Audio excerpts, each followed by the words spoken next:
It's a blood clot vibes. Yes, family, large up yourself, big up yourself. It's the hostess with the mostest. Select the Selah Shalom ones and twos. You know how we do. It's a vibes.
Bittersweet Herbals. What it tastes is bitter, but the results are sweet.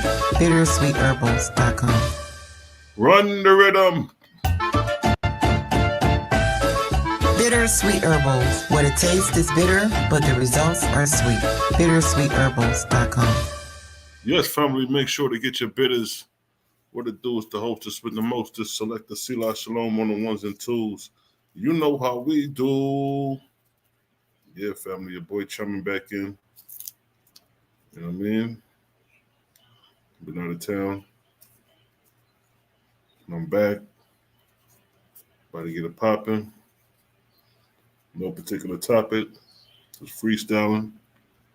See the fam chiming in. You know what I mean? I gotta get a new webcam, yo. Shit fucking up. Salute to the righteous gods and goddesses. Boy Selah Shalom been out the loop for a minute. Just came back from New York City. New York City. I was supposed to have link up with Sarnetta, but it ain't work out. He was trying to have a sit down with me. And I told him I was up there for the weekend. We were trying to have a little sit down. And then he tried to call Tazariak to have the face-to-face with the sit down, but it ain't work out. You know what I mean? So good. You know what I mean?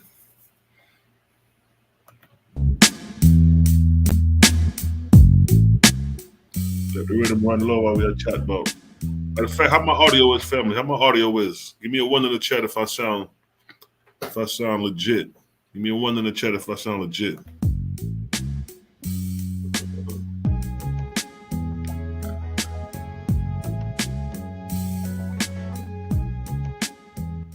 Like I said, I ain't got no particular topic. I just ain't been off 4 minutes. I just want to chop it up with the fam.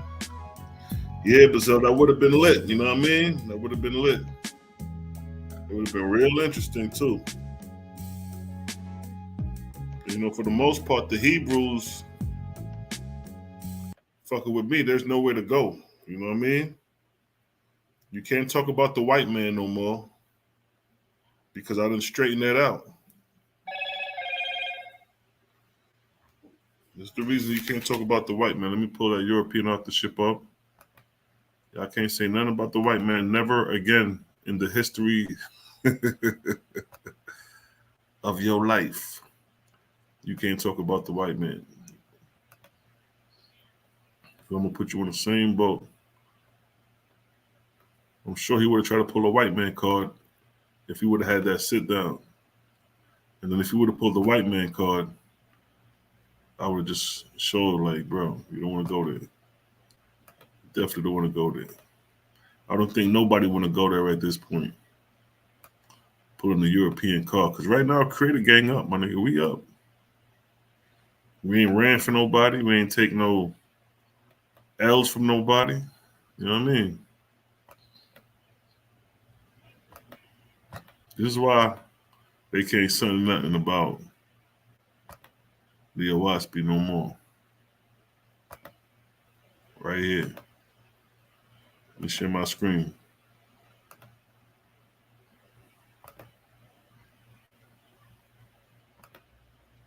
I guess I'm just getting back, getting adjusted. Right here, see that? This is why they can't say nothing about the Owaspy no more. This is why they can't say nothing about the white man, John Newro. You got all these Europeans that had their hand on Bible. You know what I mean? So how you gonna say? And then you're gonna say, well, the Europeans didn't authorize the Bible. They didn't write the Bible. Nigga, you don't know who wrote the Bible. Because you can't find a primary author of the Bible. So if you cannot find a primary author of the Bible, that means it's fair game. You could say that, but you can't prove it. Nigga, a Mexican could have wrote the Bible. If you can't prove it, anybody could write the Bible if you can't prove it. But what can be proven is that you have a lineage of Europeans that had their hand on Bible.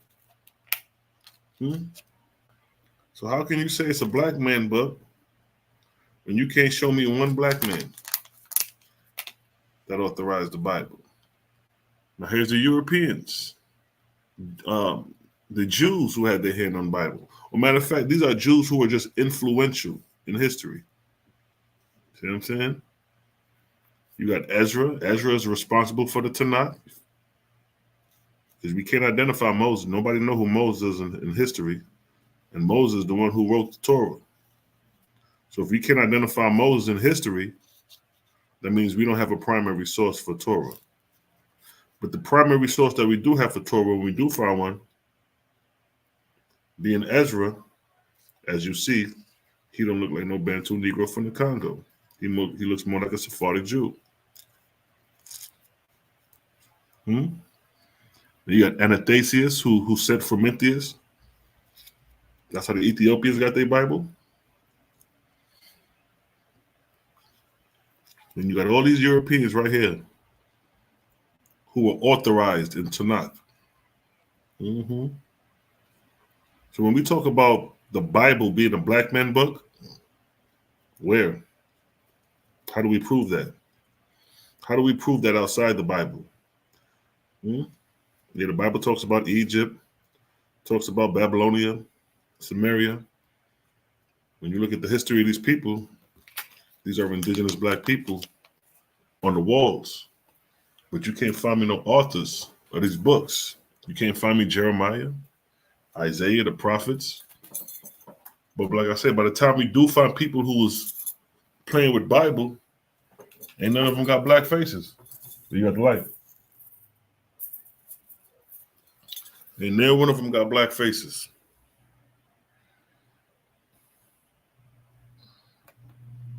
So between the European authorships of the Bible and between the European authorships of the Hebrew Bible and the Bantu Negro from the Congo on there. So you can't talk about the Bible as a black man book, not to me. It's not going to fly. Because all I'm going to do is say, prove to me, according to the history, a black man who upheld Torah. You feel me? When you say, well, I see you. See the fam chiming in. That's what I was going to say. That's what I was going to ask Tazaria if he would have had to sit down. Because I know the question was going to come about the white man book. And all I was going to do was say, show me one black man who authorized the Bible. And he would have been stuck. He would have tried to give a feel-good speech. He's good at feel-good speech. Hold on, let me go light it real quick.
Vibes. My screen going crazy right now.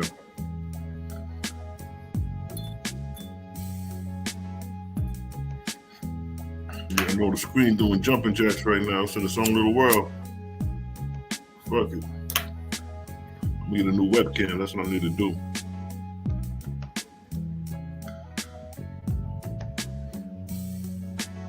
I'm just chilling, man. I ain't got nothing to talk about. Just want to hop on because I ain't been on in a minute. I just threw the link in the chat. Everybody want to hop on for a minute. You know what I mean? Working on some new things for the people. Y'all, matter of fact, y'all see the topic: create a gang versus Hebrew camps. That's what we're looking for. You know what I mean? We beat up the Lions then, so we're looking for more Hebrew Israelite camps. Put the word out there. Tell them niggas we looking. Anybody who claim they got the truth.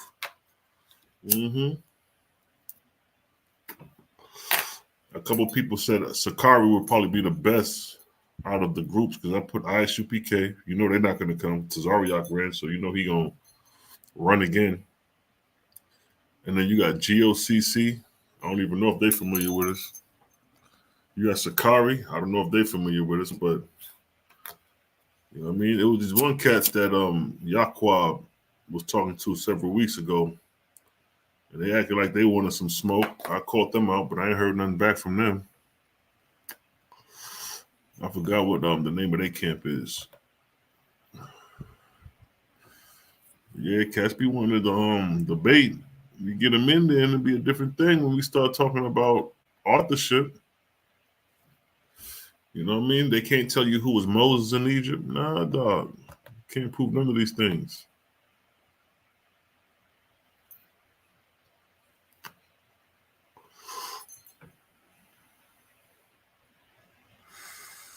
We got these niggas hook, line, and sinker.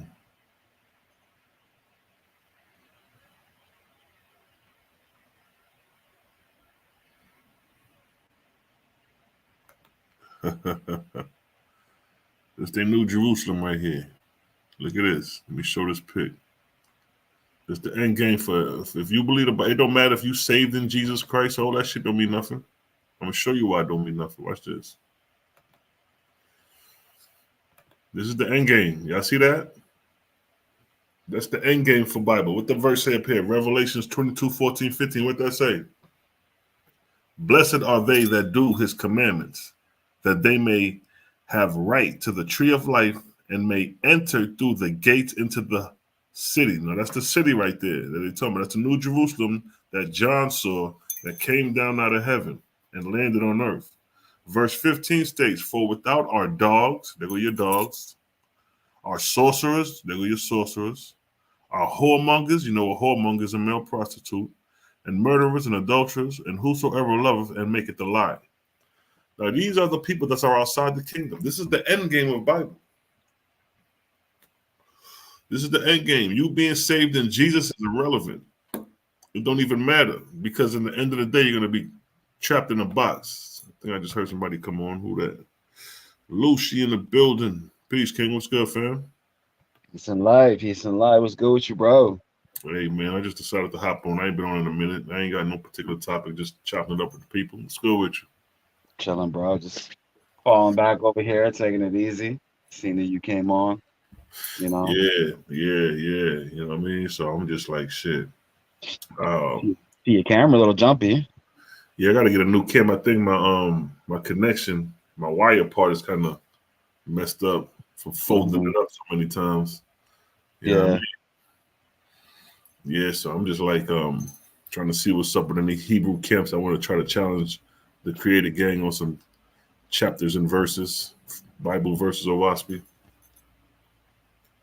Yeah, I seen that. What was it? I think you send it in the group chat. I forget what. Thumbnail. Say it again. You talking about the little thumbnail when I was showing the different camps to challenge? Nah, I think you sent it in the Organization 33 group where it was. You said we might have smoke. The guy with the old hat. Oh. Yeah. Yaquab, he was dealing with some. He was on these one cat's channel, some Hebrew Israelites. It was at the time that I seen it. It was already 3 weeks ago. So when I seen him on there talking, I seen how he was trying to tell them about the WASP or whatever. And after a while, I kind of see, like, of course, they looked it up and do what every Israelite do. And then he was telling them about me. And then I guess there was like, yo, bring him on right now, whatever.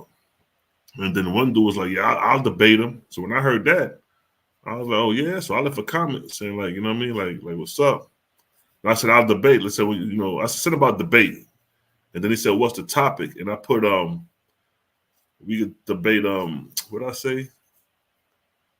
The something to do with the authorship that the black man wrote the Bible. No, that's what I put. Can you prove a black Hebrew Israelite authorized the Bible? That's what I put historically.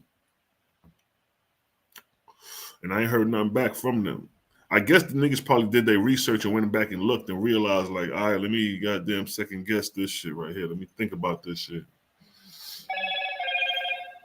Well, a wise person would do that.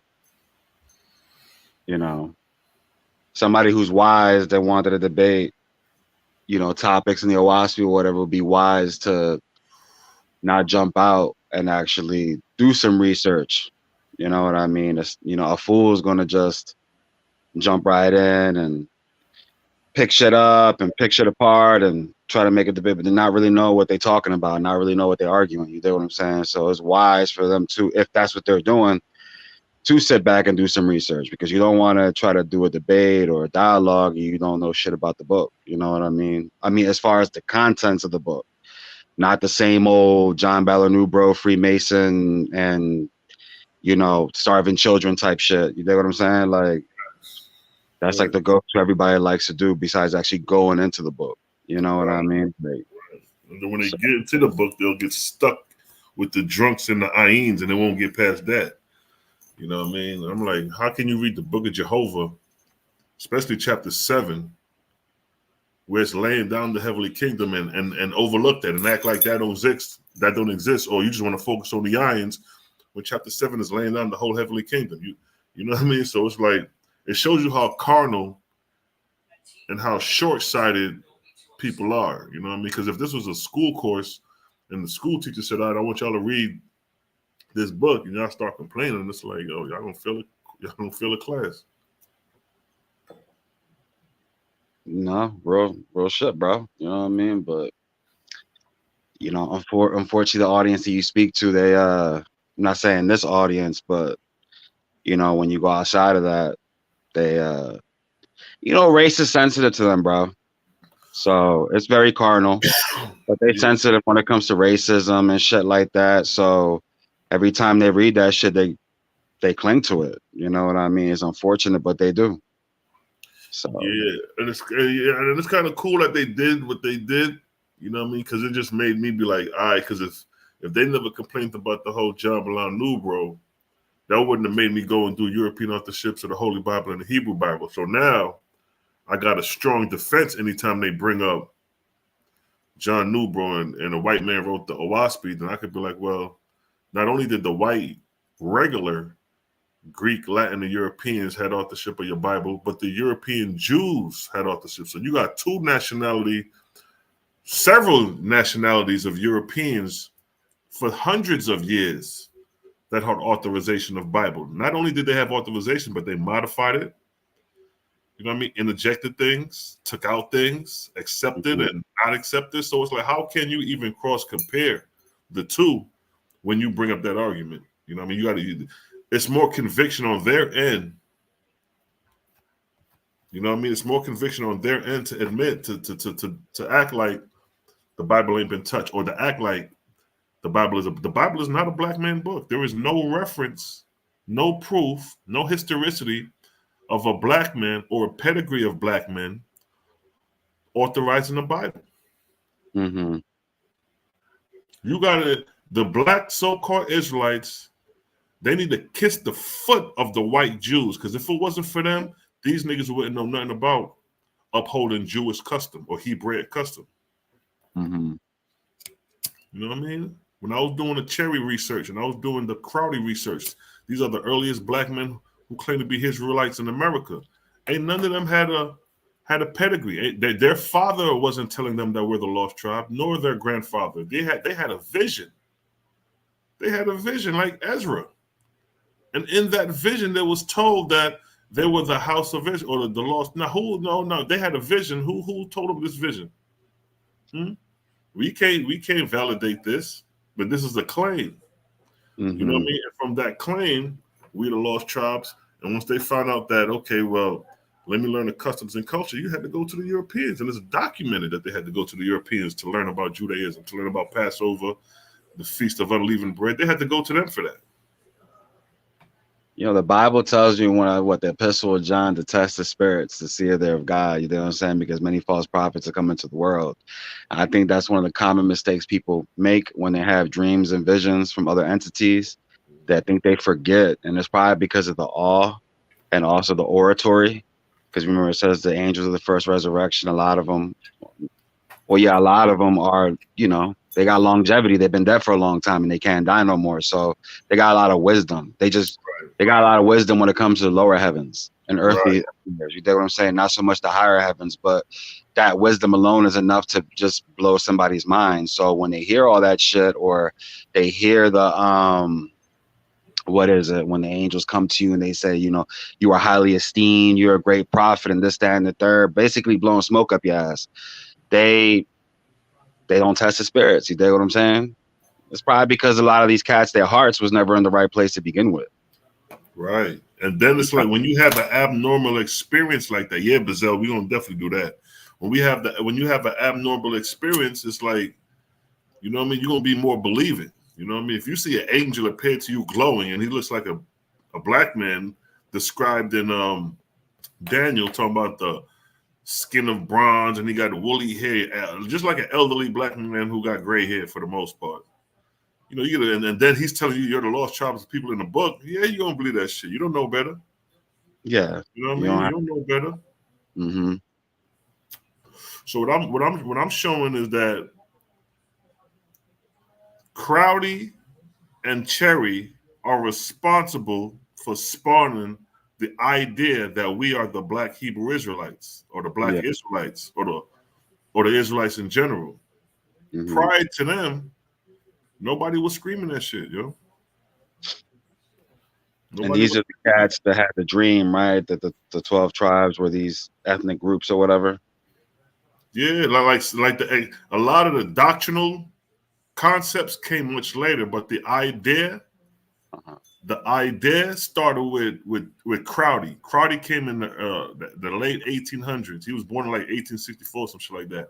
Mm-hmm. The late 1800s is when Crowdy. Now he's the first one. Cherry came after, but Crowdy was the one who said he had the vision that we were the lost tribes, and Crowdy was the one who was a Freemason, and he created the land called he purchased 40 acres and named it the land of Canaan, and he named it that pre-1948, pre the colonization of the land of Israel. So I'm sure if the land of Israel was established, he would have named it the land of Israel, but he landed the name of Canaan. So it goes to show you that pre-1948, the idea of that land was Canaan.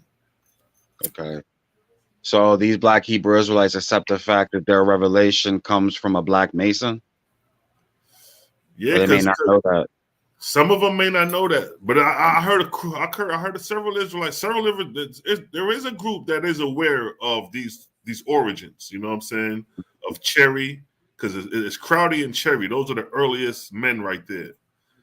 And then Ford and the other cats came after. They came after when it was more already starting to shape and mold. So by the time Matthews came on the scene, he was already full-fledged in, but he learned his tenets in the Judaism. And now Matthews is who the Ten Commandments spawned from. And out of the Ten Commandments, you got ISUPK.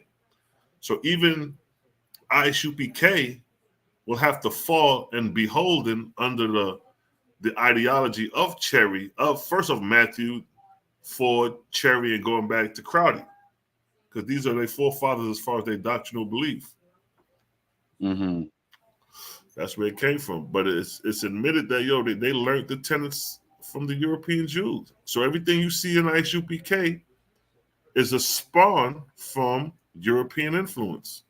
So they want to claim this blackity black, but we could show that your direct organization is tied to and influenced by Judaism.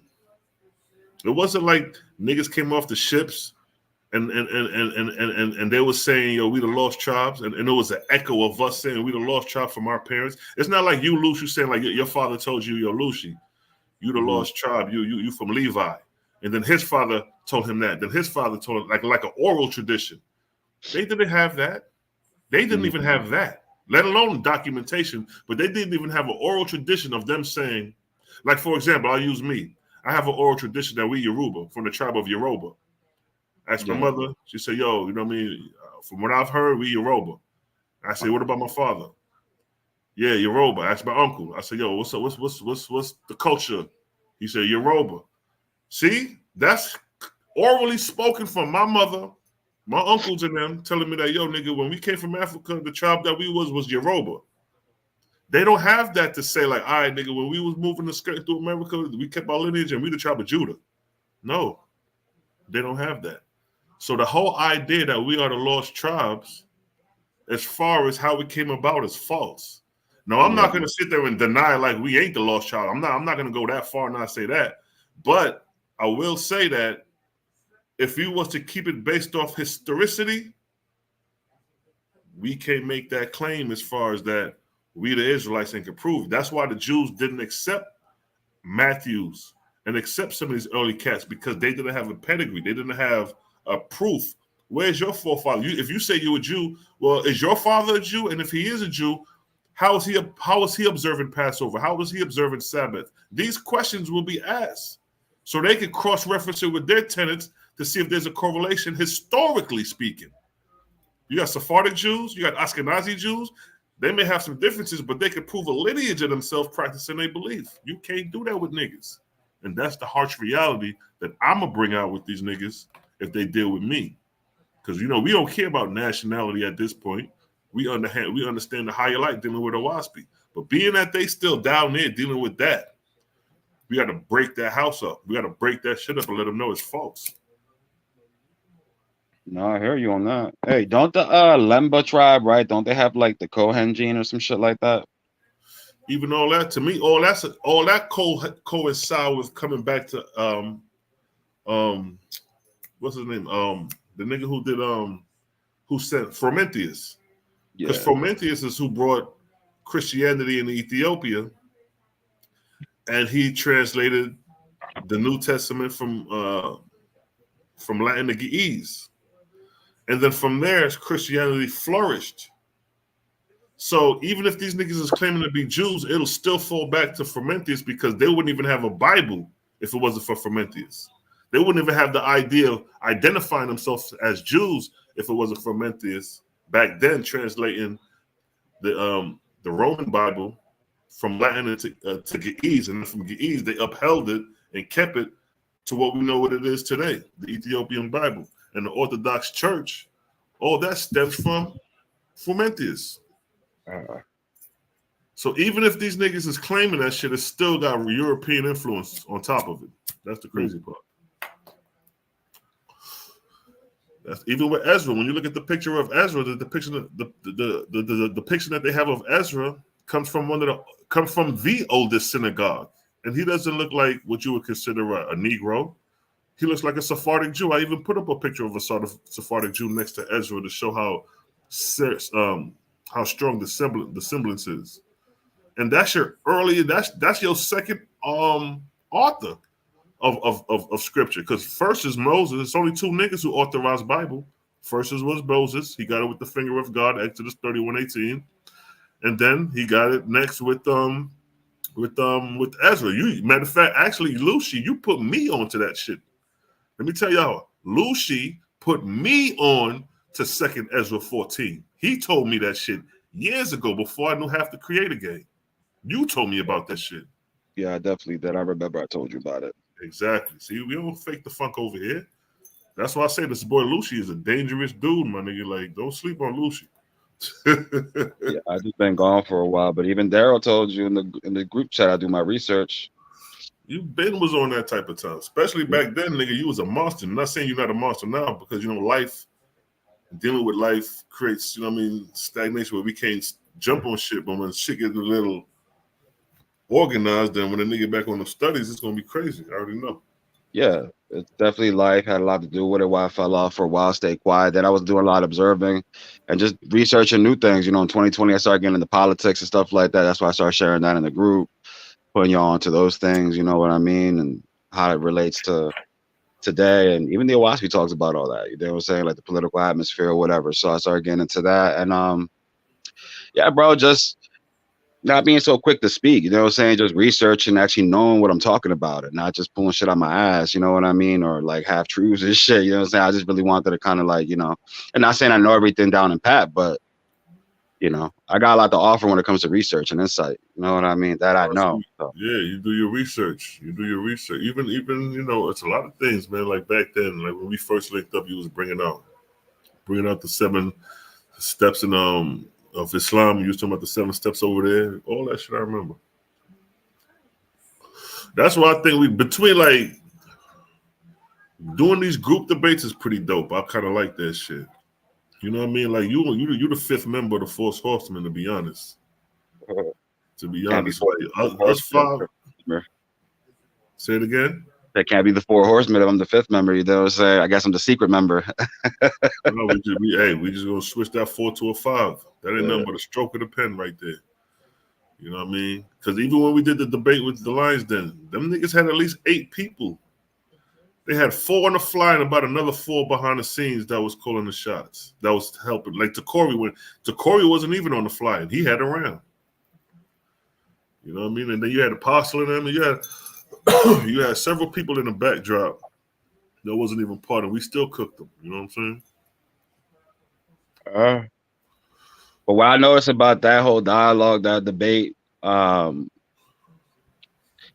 opposing party that was arguing against y'all don't know what Freemasonry is.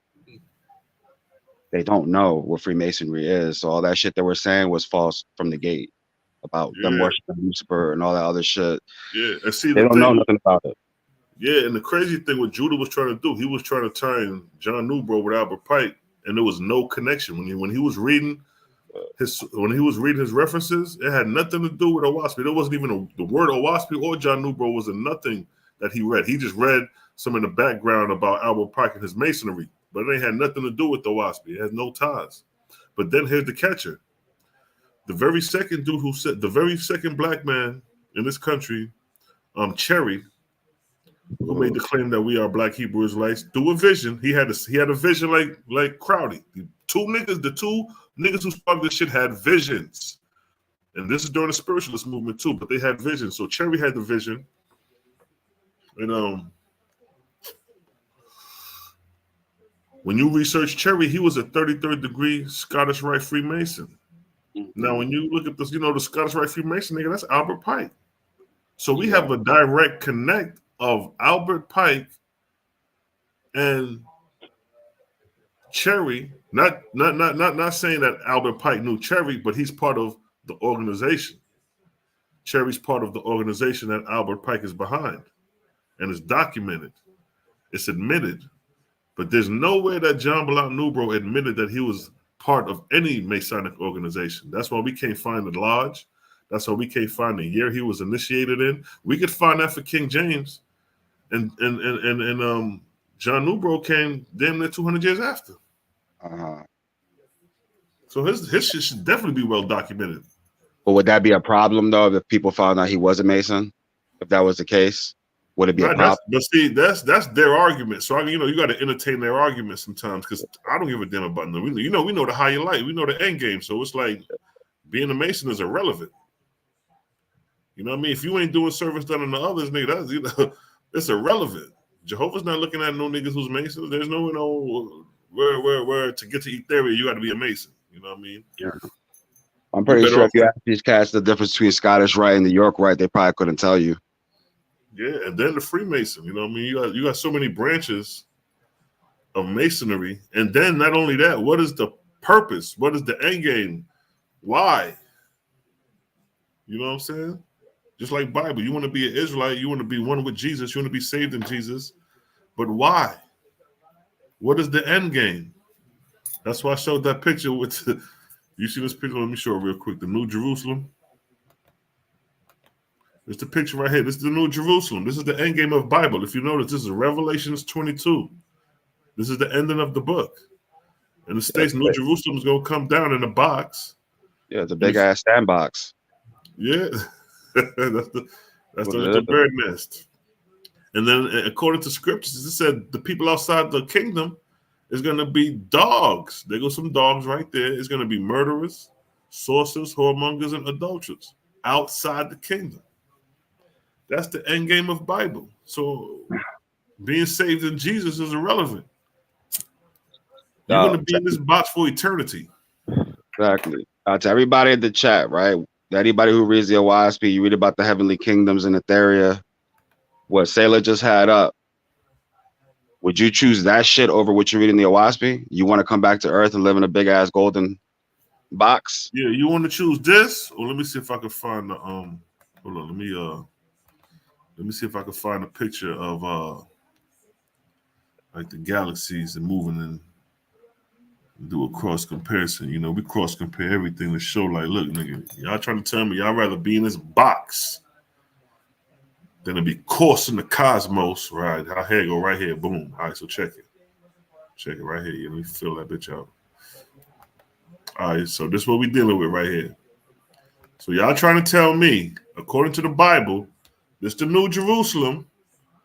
Like Melly say, if you in this, if you walk long enough, you're gonna bounce up upon a wall. So no matter where you go within the kingdom, east, west, north, south, as long as you can walk and you're gonna bump into a wall, you stuck in this box. You're not even getting natural oxygen. You're not even connected to Creator. Because you got to be outside sucking up the oxygen of the air in nature to be one with Creator. You're going to be in a box sucking in artificial air. And then outside the kingdom, like I said, let's read it. Revelation 22:14. Blessed are they that do his commandments, that they may have right to the tree of life, and may what? Enter in through the gates into the city. Now, and on the New Jerusalem, the kingdom is broken down. You got 3 gates on each side. So you got 3 on this side, 3 gates on this side, 3 on the other side, and 3 on this side. It's supposed to represent the 12 gates of the 12 tribes.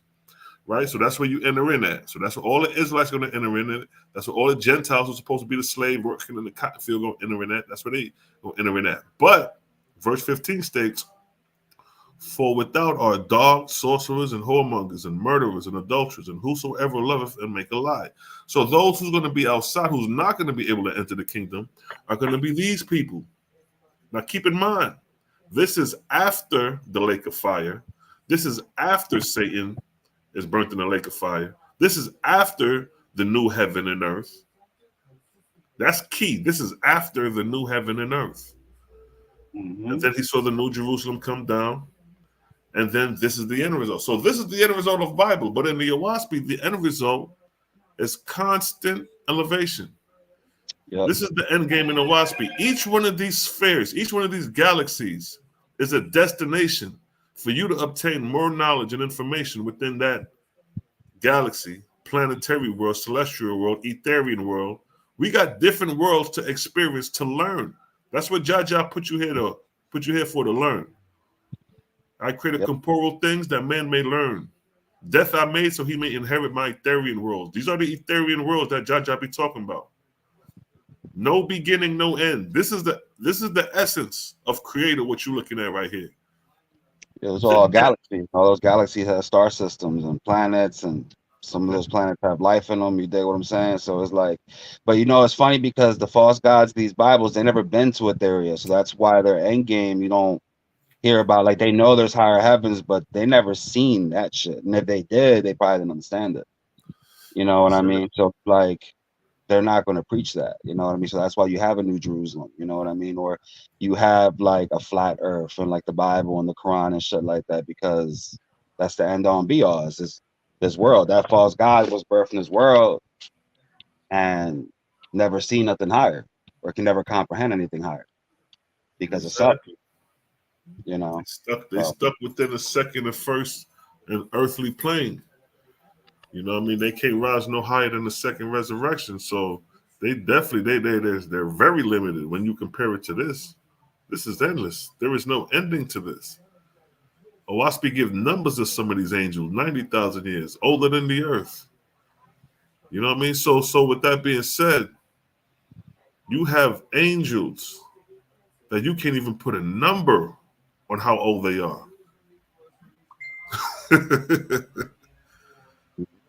There are angels with innumerable numbers. You can't even put a measure because there's no beginning to this shit. So when Sinthantes was coming to the earth to check out Asu, them niggas done did their thing on the corporeal side. They over here coming to another corporeal world. How old were they? Then they came across some that was older than the earth. How old was, they say the earth is estimated to be 3 to 4.5 billion years old. They say you have angels older than that. And that's a small number in comparison to the scale and the magnitude of Jaja creation. That's wow. And Jaja say, what you see is the corporeal part. That's the physical side of my body. The physical manifestation, which is the vortex works like a womb. The vortex is a womb. And that which comes out the center of the womb is life. The vortex is the woman. The symbol of the woman should be the vortex, because the center of the vortex is that which gives life. That's the matrix. The vortex should be the matrix. I just heard somebody come in. Let me see who that is. Throw that in. Oh, Lucia, you back. I didn't even know you was gone. Yeah, pressed back by accident, backed out of the live stream. Yeah, boy. That them galaxies is dope, man. That should make you just. But see, that's the difference in the Bible and the Owaspi. The Bible's end game is that you're gonna remain on earth in a box. The Owaspi's end game, you're gonna ascend and transverse the cosmos and continue to learn and educate. Well, the Bible got two end games if you think about it, between the Old Testament and New Testament. I mean, the Old Testament tells you that the Messiah is going to come and renew the sacrifices and rule from Jerusalem.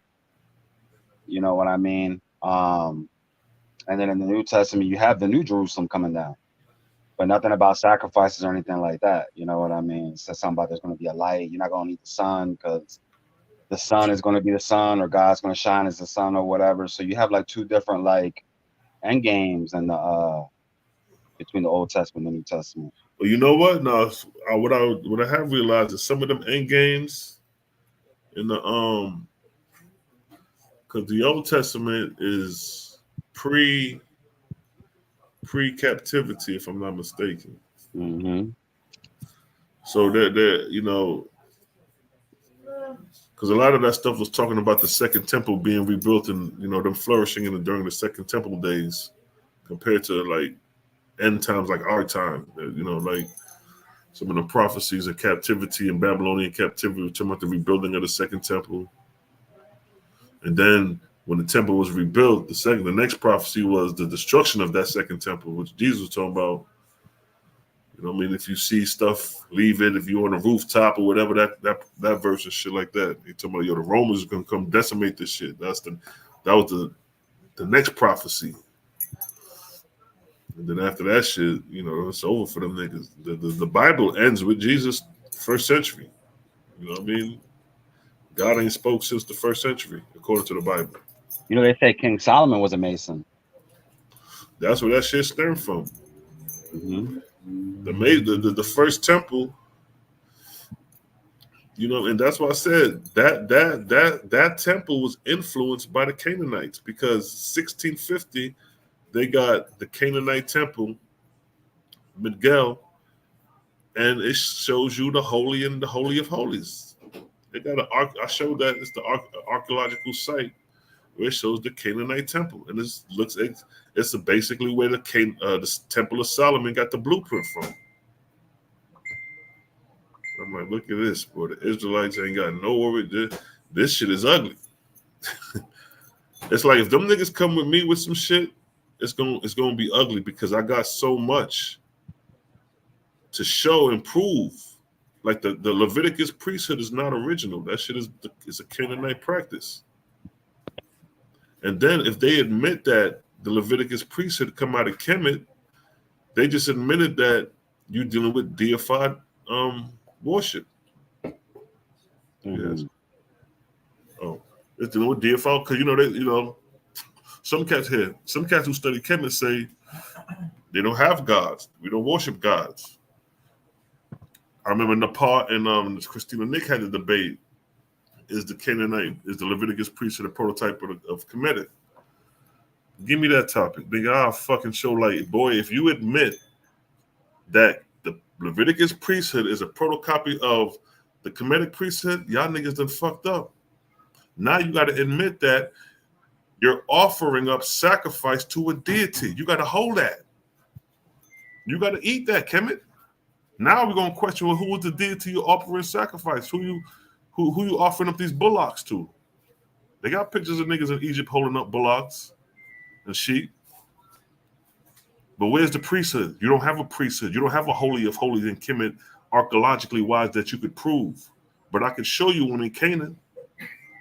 I can show you a holy in the holy of holies and how they had the temple set up and where they had the sacrifice.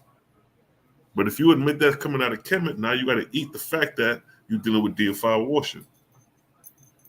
Is Josh giving sacrifice to Osiris? Is it Amun Ra? Who is it? Now they're going to try to renege and backtrack on that statement. Let me get a one-on-one with Jabari, and he talking about the Levitical priesthood was copied from Kemet. He gonna eat that fucker with me. Yeah, no, I can see that. He gonna fall back and renege. Well, Jabari a little more spiritual, so he may admit to it, but he may try to switch the shit around. But I ain't going for the switch around. You're gonna have to show it to me. Even on the wall, show it to me. 4,000 years of Kemetic history. Show me these niggas in the Holy of Holies offering up goat heads to a god. You know, they have Phoenician snake spells in the pyramid text. Yo, you know what? I'm glad you brought that up. We need to goddamn dig that up. When we get time, we need to dig that up. Keep that on record. So when we start dealing with these Kemetic cats, we got everything on the table. So I think like the Phoenician priests and the Kemetic priests, I think they share like priestly knowledge to a degree. Of the fact that you have Semitic Phoenician snake spells borrowed from Phoenicians and the pyramid text. That's what I get out of it. And I feel like I'm one who thinks that the Levites is like of an Egyptian origin, just based off what the WASP says, but and just off of the cultural, like the Levites have the most cultural ties to the Egyptians or the Egyptian priesthood than any other tribe. But what it could be is that when they came into Canaan, because there is a Levi hypothesis saying that the Exodus didn't really happen according to like how the Bible says it. There was an Exodus, but it was a smaller group, and some say that it was actually a group of Levites coming out of Egypt and coming into Canaan, and the Israelites, the majority of them were already in Canaan. So it could be that they came into Canaan and just kind of essentially hijacked the priesthoods there, and then wrote in propaganda to stigmatify the Canaanites, because a lot of the Hebrew Old Testament is written by Levites, and they have a strong hatred, it seems like, for the Canaanites. Right, facts. With the Israelites being Canaanites, you dig what I'm saying? Living in that region, so it's like, right. I can't really pinpoint what it is, but I think that's probably what it is. That they came out. Go ahead. No, you're right. I heard the hypothesis before. Yeah, you're right. Yeah, so because you got to go back and look at Korah and his rebellion, why he wasn't with Moses and Aaron, especially Aaron and his progeny having the priesthood. The Levites didn't have the priesthood. It was only Aaron and his progeny, his sons. They were the high priests, and the Levites weren't cool with that. So, but when I went back and read what ancient Egyptian priests did, they dealt with the temple. They dealt with the gods directly. You dig what I'm saying? They were a holy people. They were of the higher class, and they didn't deal with the common people. So now they're coming out of Egypt, right? Under for whatever reason, probably being sympathetic to Moses, and also out of fear when they seen the plagues hit Egypt, they probably ran with, they left with Moses and Aaron, But when they got into the land or in the wilderness and they were separated from the Israelites, now they had to now minister unto the mixed multitude and sacrifice animals and essentially be servers and serve the high priest and the priest, which were the Aaronite. So, Right. calling me. I feel like they were taking a lower position than they were in Egypt, and they weren't cool with that. I feel like Aaron and them were probably like the closest to what they would have been in Egypt. And now they see that, okay, like we all left this high status, but now one of our brothers, one of our stock are being elevated, but the rest of us are just servers. You know what I mean? And through their own selfishness and their own jealousy and envy, they coveted that priesthood. And then over time, after they got the priesthood under Josiah, they wanted power over the people. You know what I'm saying? That's when you had everything being centralized in Jerusalem, the temple in Jerusalem, because prior to that, they had altars all over the place. You dig what I'm saying? Like Abraham, Jacob, and all of them, they were building altars in different places and serving the Most High. You dig what I'm saying? But after Josiah, everything was centralized in Jerusalem. You had to come to the temple. You had to start sacrificing animals and all that. You know what I mean? So I'm thinking that's really what it is, bro. That they were Egyptian priests that held a high status in Egypt. And after the whole Exodus, their status got lowered and they wasn't cool with that. You know, they didn't have to deal with common folk, and now they have to deal with common folk. And they got to see one of their brothers being elevated to a priesthood that, not saying all of them, but a lot of them covered. Because, you know, Right. Jeremiah the prophet was supposed to be a Levite. He was the son of Hilkiah, Hilkiah, I should say. Mm-hmm. You know, so. And they were from Anahath. I remember Solomon banished the Levites to Anahath. Mm-hmm. And that's where you start seeing the beef with the Levites and the Israelites, like the kingdom Hebrews or whatever, and this, that, and the third. That stems from like Solomon banishing, I forget his face, but he sent them back to Anahath. And they took that early version of Deuteronomy with them. And that version of Deuteronomy is what Hilkiah found while he was renovating the temple with his priest his scribe Shaphan. And it to Josiah, and then Josiah went, and he was a religious reformer. So he reformed the religion or the cult and in a Levitical fashion because that's the first time you hear about the priest of the second order. So you hear about the priest of the second order, well, then who was the priest of the first order? Right. You dig what I'm saying? It's never expounded upon in the Old Testament. The Aaronites still have control, or at that time, because Hilkiah was an Aaronite. When you go down to Ezra's an Aaronite. But I think starting with them, they allowed, or something happened in Anahath where the Aaronites allowed the other Levites, those of Kohath and the other, Levite patriarchs, to come into the fold of the priesthood. Because you see that, you see that competition in the text. How the Aaronites say they're the only ones that can be the priest, they're the only ones that can enter into Holy of Holies, they're the only ones that can enter into the temple. But then when you read books like Deuteronomy or whatever, now all Levites are priests and Levites, you know what I mean? And there's a disagreement where the tabernacle is. And one instance, the tabernacle is when they're out in the wilderness, is in the midst of the children of Israel, meaning that the tabernacle is in the middle and all the 12 tribes are around it. But then in another passage, the tabernacle is outside of the camp. So what is it? Is it in the midst of the camp or is it outside of the camp? Facts. You dig what I'm saying? So that lets you know these are different group of Levites with different beliefs that are writing their propaganda. You know what I'm saying? All Ezra did was find these remnants of all this propaganda and just try to stitch them together. And that's why you have inconsistencies, contradictions, doublets of stories, or triplet. The prime example is a doublet of a story is like Abraham and Sarah going into Egypt. And then you have the same story when they come across Shechem. You know what I mean? Where he got to lie and say that Sarah is his sister, but then you got Jacob doing the same shit with Shechem, or Isaac, one of them, lying about his wife being his sister. Right. So is it Abraham? And if it's Abraham, was it Egypt and Shechem, or was it whichever son, Isaac, Jacob? You know what I mean? It's a triplet. Right. So that's interesting, yo. And you're right. The Levites is the whole Levitical and the Israelite order comes out of Egypt. Because in the The Israelite order comes out of the degrees of Anubis. I think it's the third degree. Exactly. Yeah. And the Levi order was started in Egypt. You get what I'm saying? That's where the order was started. The cult, I should say. Let me see if I can pull that up real quick when it talks about the 5 degrees of Anubis and how the Israelite comes from that. And I think, who was Moses' father? Damn, I forget the nigga name and shit. Amram or some shit like that. Yeah, I think it started with an A or some shit. Let me see. I'm pulling up my OASP. My OASP. Let me see. We're looking up the order of Anubi. Let me see.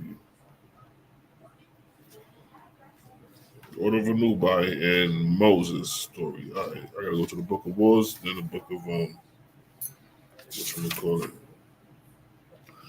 So it's the 3rd degree of faithism. Where that shit? That's chapter 7 in the Book of Wars. Let me pull up that real quick.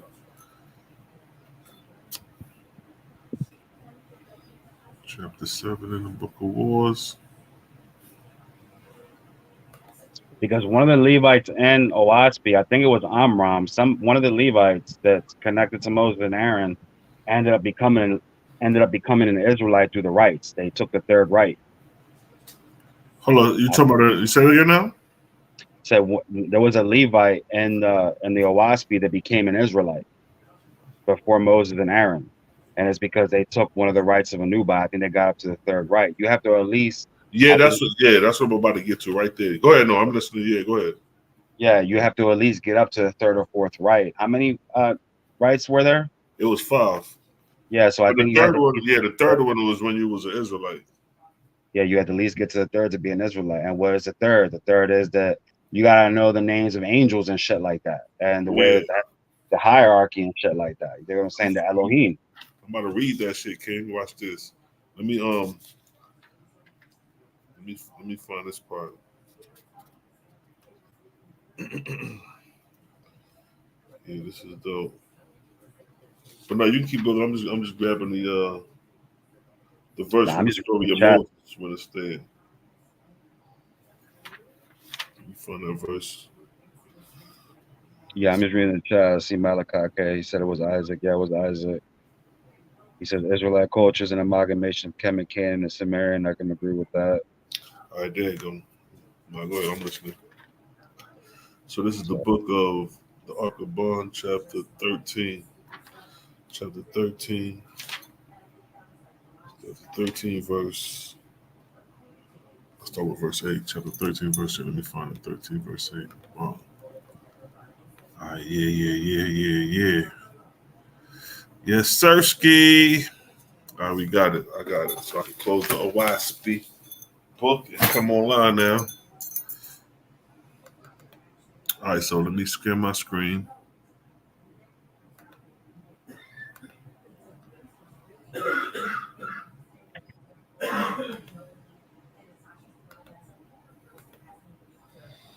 All right, so now when we go to the Ark of Bond, it said Levi being of the 4th birth of Ion's blood. Now hold on. Now in the Bible, in the Old Testament, that's a thing too, right? The 3rd and 4th generation. That's a thing, though. I think, right? Because the Waspi said it, but that's a thing in the Old Testament. Ain't that a thing, Malachi? I know Malachi's in the chat. Or something with the 4th generation. Go ahead, bro. No, you're right. It says he'll visit the iniquities of the 3rd and the 4th generation. I know it's something like that with one of them verses where it say that. I heard the 4th generation is bad, bro. Like visiting the sins of the fathers of the 4th generation. There's some verses that say something like that. But no, you're good. But check it. Levi being of the 4th birth of Iron blood was not acknowledged and heir of the chosen race, the faithists. Therefore, Levi established a new line, which was called the House of Levi. So now the House of Levi is established in Egypt. So now let's check this, though. Look what it say here. Levi, not being eligible to a faithless wife, was inspired by the Lewis to take an iron, Metaseah, to wife. Metaseah born him a son, Kohath. who at maturity was, here you go right there, admitted to the order of Avah, the third degree of Faithus, at which time he was circumcised and afterward called an Israelite. So let's stop right there, right here. Who was start from admitted? Admitted to the order of Avah, the third degree of Faithus, at which time he was circumcised and afterward called an Israelite. So the third degree of Faithus. Now, let's go to the third degree of Faithus real quick, because that's what it is to be called an Israelite. Now, this is in the Book of Wars Against Jehovah, and these are the degrees of Anubis. Now, this is the third degree, which entails you to be an Israelite, or I should say, an Oralite. The third degree taught the dominion of God, like you said earlier, Elohim, and the Lords, the place of their abiding and their respective labors in heaven, and the members had to learn the names, the Hashems, of the El or Elohims, the gods, Lord or Lords, and the divine laws. The words of salutation, the anthems, the prayers, the praise, the position of utterance, oratory, the orders of marching, to write sacred names, and the sacred of begetting pure offspring, and the key to the two preceding degrees. Now Josephus tells you, when you read Josephus, I think it's Josephus, yeah, when he says the Essenes, out of all the Pharisees, the Sadducees, and the Essenes kept a record of the names of angels. See that? Josephus makes it a point to say that. So And that then will go third degree, knowing the abodes, the dominions, and the names, and exactly. you know what I mean, and their status is And a then requirement in order to be an Israelite. exactly. And then they got divine laws. Israelites is known for their laws. And then you got the orders of marching, the whole Jericho thing. And then, of course, you got prayers, praise. You know what I mean? That's interesting. And then it said the two preceding degrees. So the first three degrees is what make you an Israelite or Oralite. Let's start from the first degree real quick.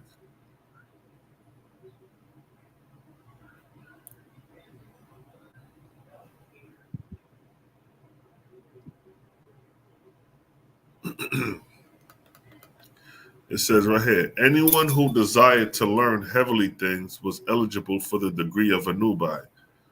The rites and ceremonies were in dark chambers, and the angels of heaven, clothed in sargos, took part in them.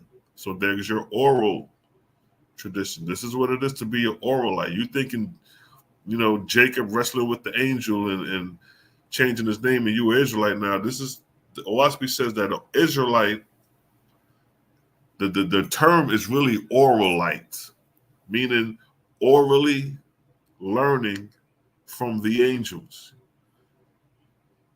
So again, the rites and ceremonies were in dark chambers, and the angels of heaven clothed in sargos took part in them.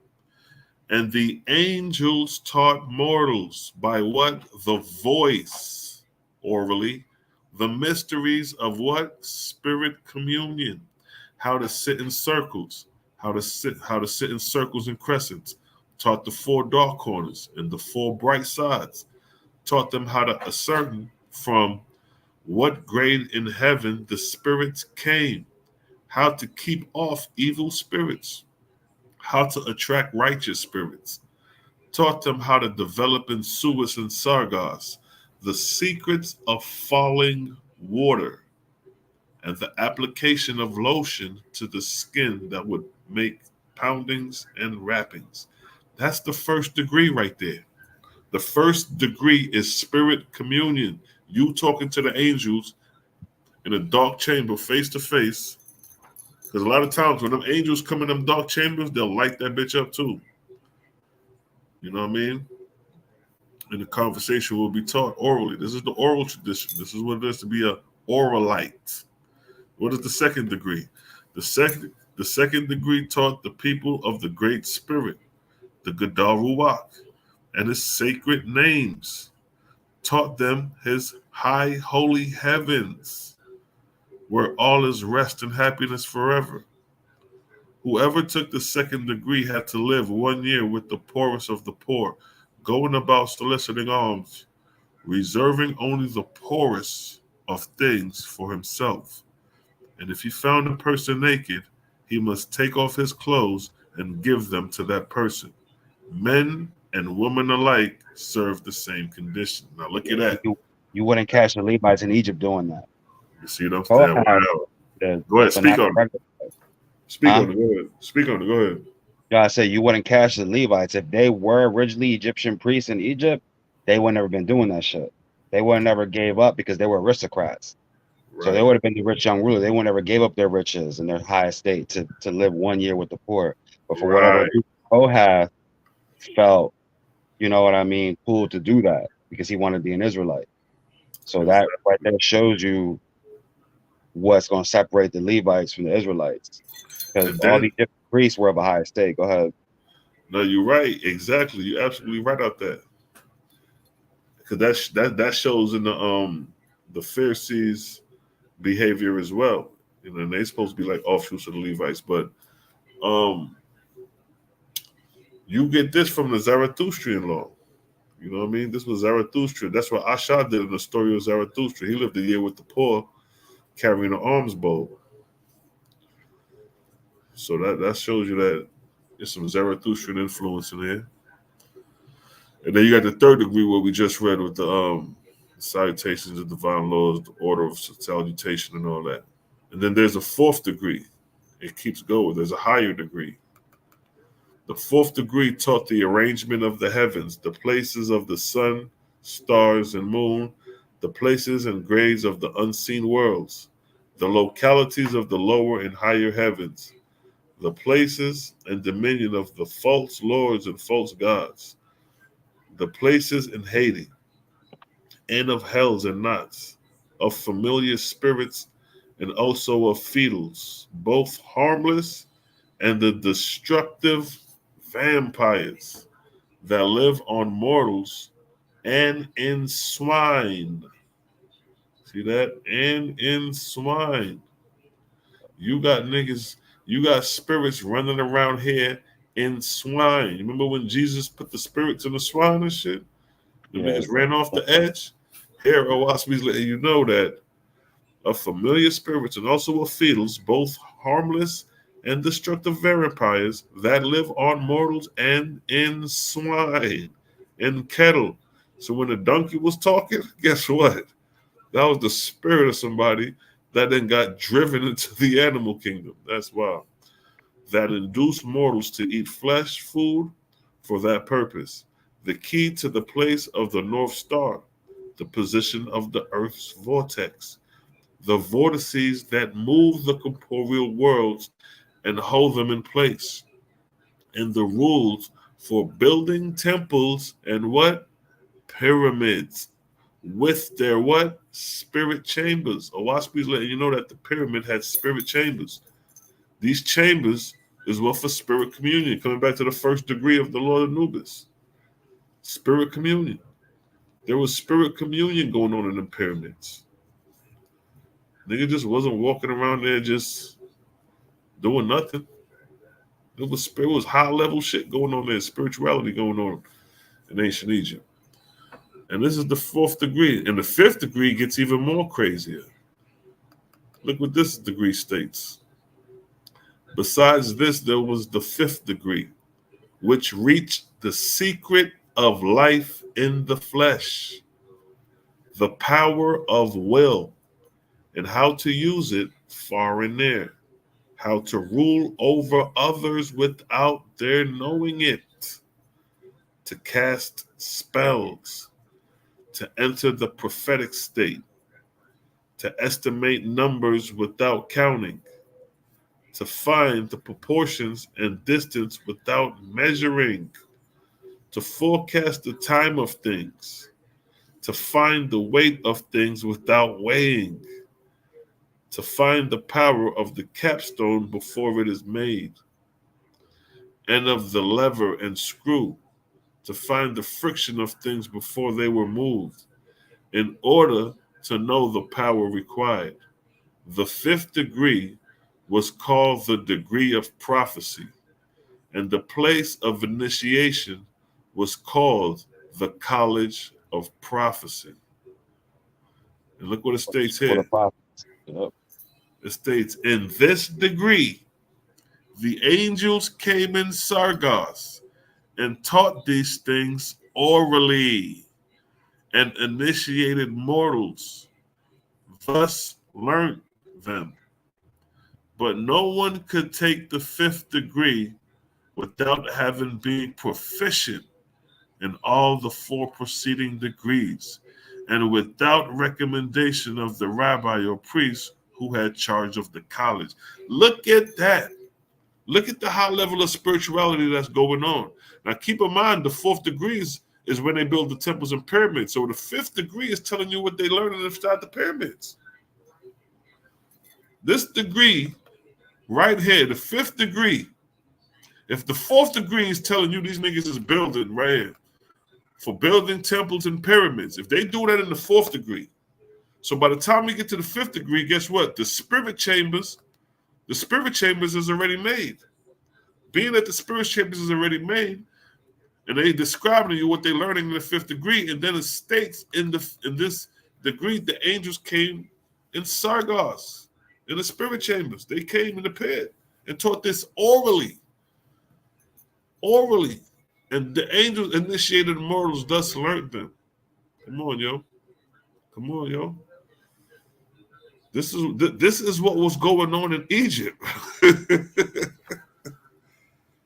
You want to talk about spirituality, nigga? Ain't nobody in the Kemetic, ain't nobody in the Cometian community. Jabari ain't talking about this. These high level sciences, they always talking about Kemetic had high science. Look at the fifth degree, which reached the secret of life in the flesh, the power of will, and how to use it far and near, how to rule over others without their knowing it, to cast spells, to enter the prophetic state, to estimate numbers without counting. Come on. That's some unbelievable shit. That's some miracle shit. That sounds like Solomon. Solomon would have been to the fifth degree. Right, because it did say temples. Yeah, he would have took all the. He probably went to Egypt. It's probably not, Well, it's not. Or because not to cut you, but this started. The school started in Egypt. It probably shifted out, or the Baalines probably had a similar system in Canaan. But this shit right here is unbelievable, though. Go ahead. Go ahead, Ken. You got something to say? Yeah, it was the school of the prophets. That's what ended up giving, birth to the school of the prophets. Right. Jeremiah and all them. Right. The Essenes, before they were called Essenes. The Oralites, you know what I'm saying? They were outside when they became a monarchy or whatever in the Canaan. They separated themselves from all that. And then you had the school of the prophets or whatever. These would have been the priests of the high places that Josiah and them would have killed. Right. Because they were burning incense to the host of heaven.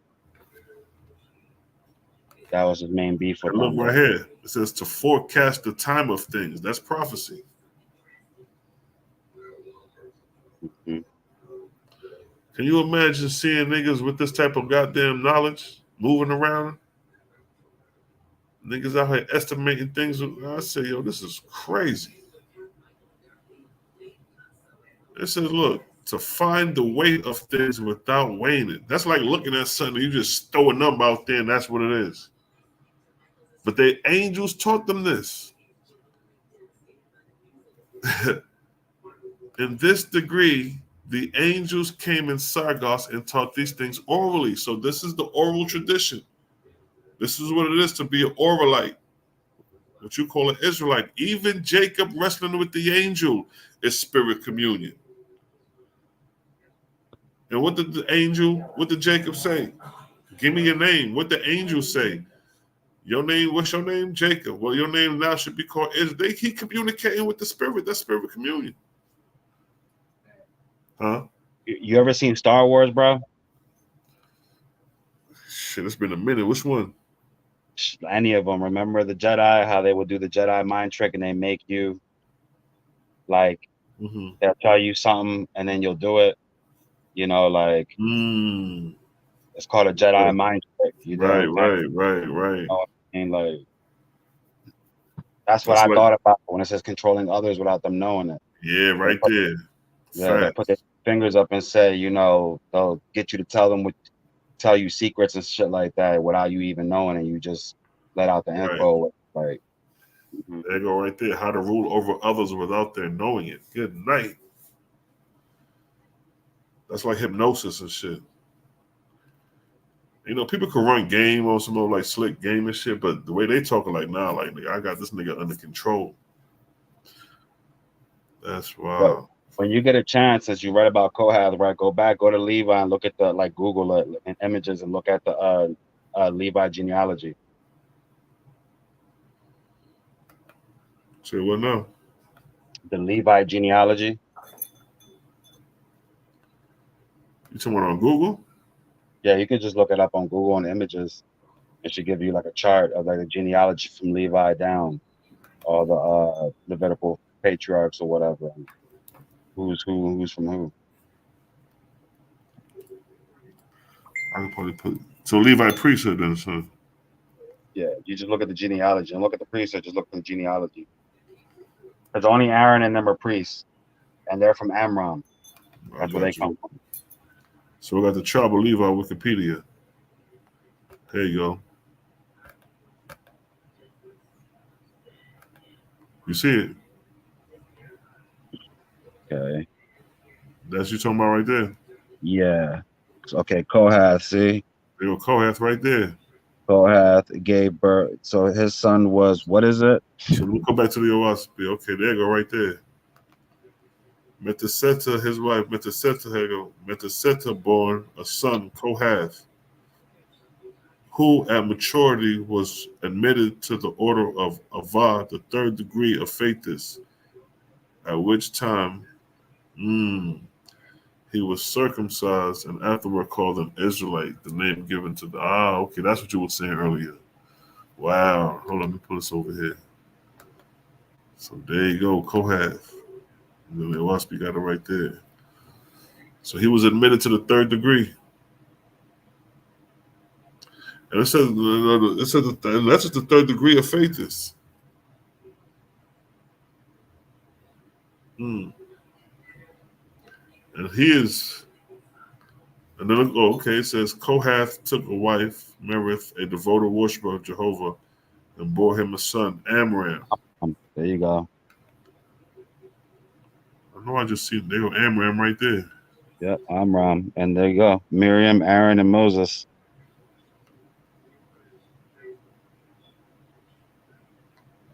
He's the father of Moses.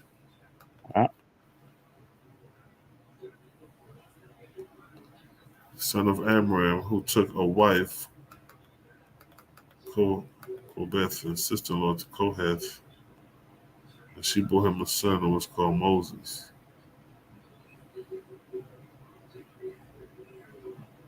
But that don't mean that everybody after Kohath was a Levite. You get what I'm saying? Because he took that by choice.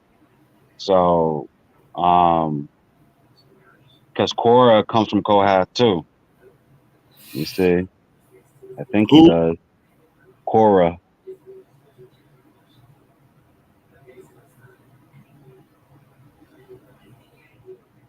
I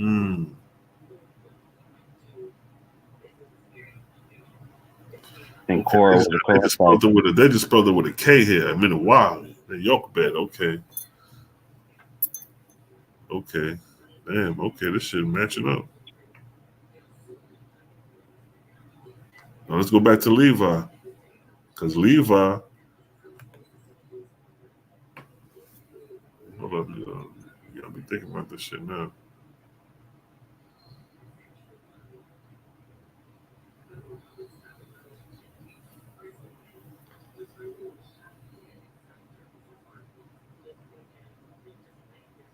So look, the biblical narrative stops with it starts with Levi. Who's Levi? Oh, okay.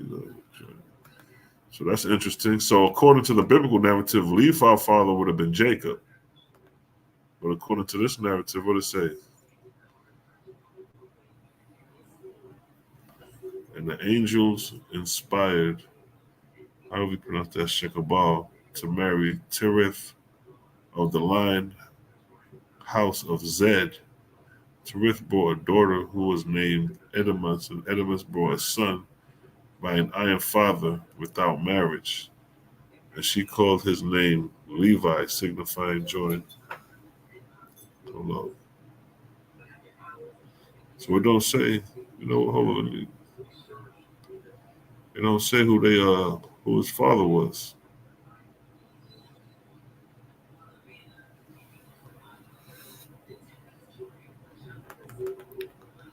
Him they also inspired to take an iron woman to wife, and she bore a son, Shakabal, who was guarded in the same way. And the angels inspired Shakabal to marry Tirith of the line or the house of Zed.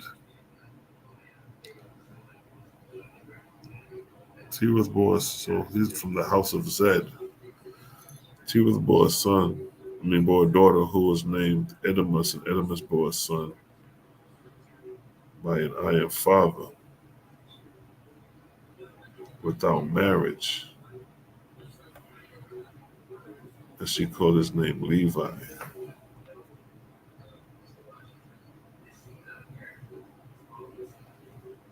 Hold on for that shit.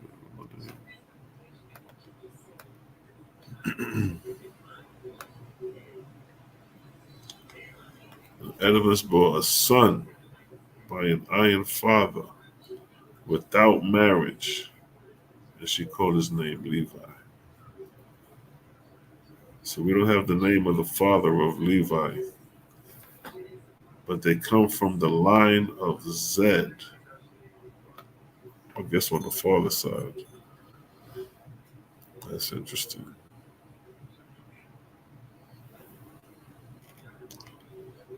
And it's crazy right here.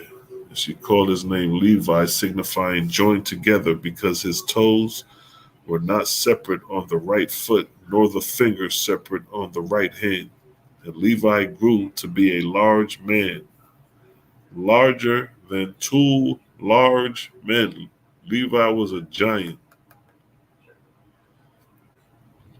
Levi, being of the fourth birth of the iron blood, was not acknowledged, and heir of the chosen race, the faithists. Therefore, Levi established a new line, which was called the house, or the line of Levi.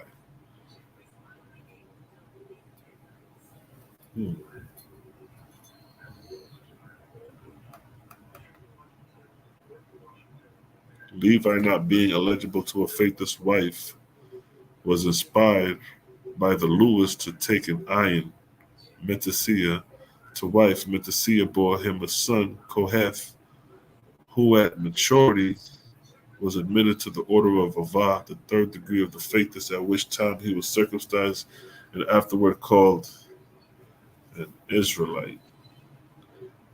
The name given to the faithless of Egypt.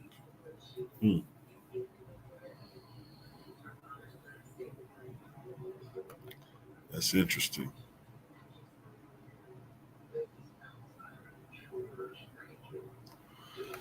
Yes, family. We just vibing out, Peace to the chat. You know what I mean? Some music play for a minute. What y'all talking about in the chat? What we saying here? They knew the new Levite father wasn't mentioned, and that's why they usurped his line, and they inserted Jacob as the father. That's wild. It's according to the joint, you know what I mean? The females was running the show, but the females came in to the line of Zed, or the house of Zed. So that's interesting. A lot of stuff is left out still. According to the Bible, Amram, Moses' father, married his aunt, Jochebed, and they were parents of Moses and Aaron. Okay.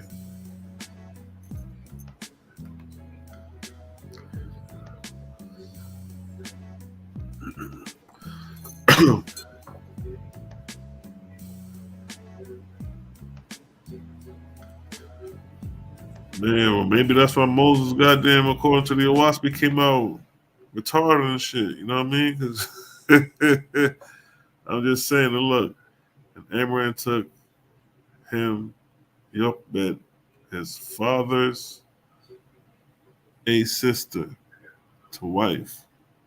She bore him a son. She bore him Aaron and Moses. And the years of the life of Aaron was 137 years. Interesting.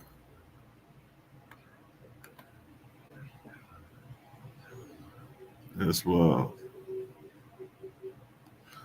That's why Moses was probably born with a goddamn.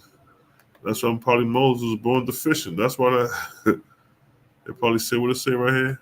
How Moses was born. No, no, that's Moses. But Levi, I'm thinking that I'm confusing Levi with Moses. But that's wild though.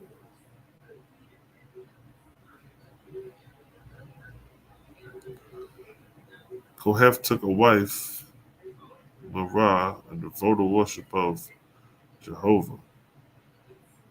Merah bore him a son, Amram, and Amram took a wife, Jochebed, sister-in-law, to Kohath. Well, they do say sister-in-law to Kohath here. She bore him a son, Moses.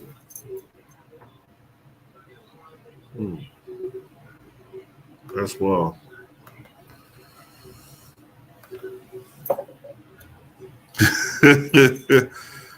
No, so according to the Torah, that's evil.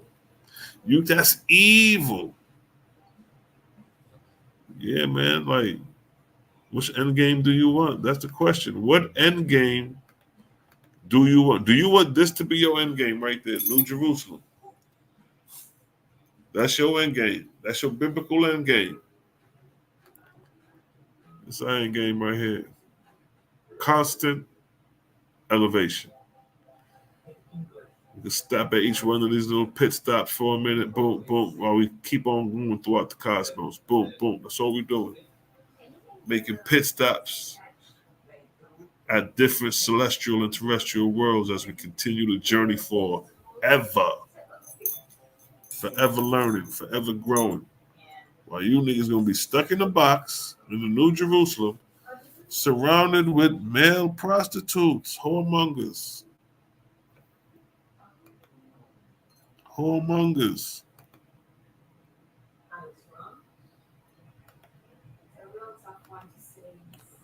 Whoremongers. Look, Revelation 22 is the last chapter of the Bible. See that? So when we show you this picture right here, and this verse up here states Revelation 22, 14, 15. Revelation, this is the last chapter in the book. How many verses? It's 21 verses in Revelation 22.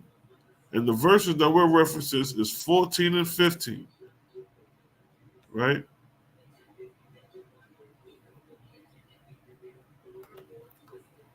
See that?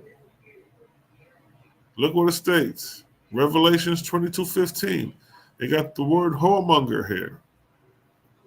When we click on the whoremongers, pornos. Pornos. That's what it means in Greek. And what does it say? A man who prostitutes his body to another lust for hire. That's what's going to be outside the kingdom. What's going to be outside the kingdom? A man who indulges in unlawful sexual intercourse, a fornicator. That's who's going to be standing outside the kingdom. Who's going to be standing outside the kingdom? A male prostitute. Let's go back to the verse and let's read it. For without, meaning from without the kingdom, Let me come back up one, because it states right here that they may have right. This is Revelation 22:14, to the tree of life, and may enter in through the gates into the city, the New Jerusalem. And then it states, for without meaning outside the temple. Let's click without. What does that mean? Exo, what does without mean? Look what it says. For without, it means out of, forth, outward, strange, away. And that's the catcher right here. Without, out of doors. There it is right there. So we're talking about a temple when it talks about without. Again, what does it say? Outside of doors. What doors? The gates of the temple of the New Jerusalem, these doors. So when it says for without, it's talking about outside the doors of New Jerusalem when it talks about the word without in the Greek. So now it says, for with outside the doors are dogs, sorcerers, whoremongers, murderers, and adulterers. And then when you click whoremongers, it's going to tell you that a whoremonger is what? A male prostitute. So coming back to the New Jerusalem, in Revelations 22:14-15, you're going to have male prostitutes according to the Bible and the Greek Strong's Concording definition. That's what you're going to have outside the kingdom. Now, in the Owaspi, nigga, you can't even be up in the higher realms without purging yourself from them type of fleshly behaviors. You can't come into the high heaven as a sorcerer. You can't come into the high heaven as a murderer. Those are lower earthly plane matters. You have to be purged from the behavior. You have to be purged from that characteristic of spirit before you can even get to the second heaven. You still trapped in the first heaven with those characteristics of spirit. If you have a murderous spirit, or if you have a sorcerer's spirit, or a whoremonger spirit, or adulterous spirit, or a lying spirit, you can't rise no higher than the second heaven with that.